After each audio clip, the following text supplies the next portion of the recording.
नमस्कार मैत्रिणो, कशा आहेत? छानच राहा, माझ्या छान छान व्हिडिओ पाहत जा. हे बघा, आज इथं मस्त असा ओला वाटाणा घेतलेला आहे बाजारात मैत्रिणो. अगदी भरपूर असा स्वस्त वाटाणा आहे आणि अगदी भरपूर आला ना, अगदी छान छान भाज्या करा. चला, इथं वाटाणा घेतला आहे अगदी प्लेट भरून. उभा एक कांदा चिरून घेतला आहे आणि आता इथं घेतला आहे लसूण. लसूण आपल्याला असा गोट्याने ठेचून घ्यायचा आहे बरं का मैत्रिणो. हे बघा, गोट्याने पूर्ण हा लसूण आपल्याला बारीक करून घ्यायचा आहे. मग आज आपल्याला बनवायची अशी मस्त याची वाटाण्यापासून भाजी, अगदी टिफिनसाठी.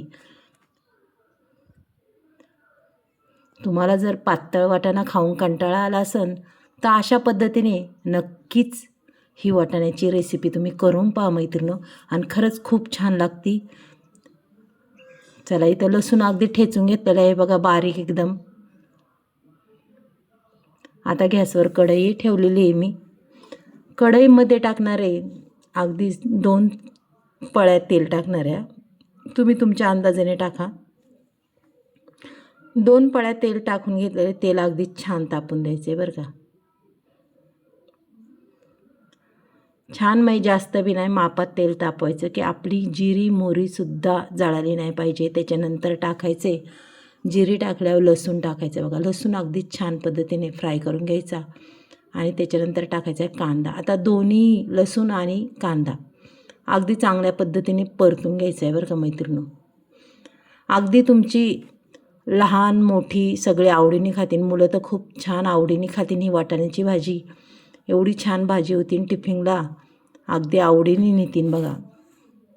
एकदा जर केली तर म्हणतीन पुन्हा पुन्हा कर, अशी ही भाजी होती.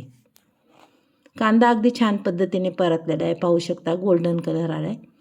त्याच्यानंतर मी धना पावडर आणि थोडीशी हळद, बेडकी मिरची पावडर, थोडासा हे बघा इथं मटन मसाला टाकणार आहे. अगदी चव येण्यासारखी म्हणतात ना, थोडासा टाकला तरी चव येते. आणि थोडासा कांदा लसूण मसाला, जास्त नाही टाकणार. आपल्याला भाजी ही तिखट करायची नाही आहे, मुलांच्या आवडीची आहे आणि खास करून मुलांना टिफिनसाठी करायची, त्याच्यामुळे जास्त तिखट करायची नाही आहे. त्याच्यानंतर आपल्याला टाकून द्यायचा आहे जो वाटाणा घेतला होता तो धुवून अगदी स्वच्छ असा टाकून द्यायचा आहे बघा. आणि ओल्या वाटाण्याची भाजी मग अप्रतिमच लागते. चवीपुरतं इथं मीठही घालून घेते, पाहू शकता तुम्ही. हे बघा, त्याच्यानंतर मी इथं 1.5 चमचा शेंगदाण्याचा कूट टाकणार आहे बरं का. अगदीच बारीक केलेला कूट हा टाकून देणार आहे. 1.5 चमचा टाकला आहे मैत्रिणी, जास्त नाही आहे. आणि आता आपल्याला टाकायचं आहे त्याच्यात पाणी. पाणी बी अगदी मापातच टाकायचं आहे, जास्त काय टाकायचं नाही, फक्त वाटाणा शिजायपुरतंच टाकायचं आहे. आता मी जे मिक्सरच्या भांड्यात काही वाटण वाटलं होतं तेच हिसाळून टाकायचं आहे पहा. आता ठेवायचं झाकण. इथं 5 मिनटं झाकण ठेवून पुन्हा पाहायची आपली भाजी. हे बघा,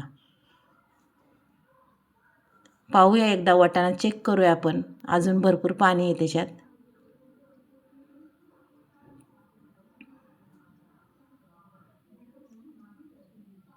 अजून थोडीशी बाकी, अजून 1 मिनटभर झाकण ठेवूया आपण मैत्रिणो. 1 मिनटाने पुन्हा पाहूया पहा. भाजी अगदीच रेडी झालेली आहे आपली. मस्त अशी वाटाण्याची भाजी झालेली आहे. हे बघा, पूर्ण पाणी हे झालेलं आहे आणि जे नगभर राहिले आहे तेवढं तर आपल्याला ठेवलंच पाहिजे. वाटाणा बी अगदी छान गळालेला आहे, पाहू शकता तुम्ही. मैत्रिणो, आजचा जर हा व्हिडिओ आवडला तर नक्कीच एक लाईक, एक सबस्क्राईब करा. कुणी नवीन असेल त्यांनी करा. आणि खरंच अशा पद्धतीने नक्कीच अशी भाजी करून पहा आणि तुमच्या मुलांना द्या. चला मग, उद्या भेटूया आपण. बाय.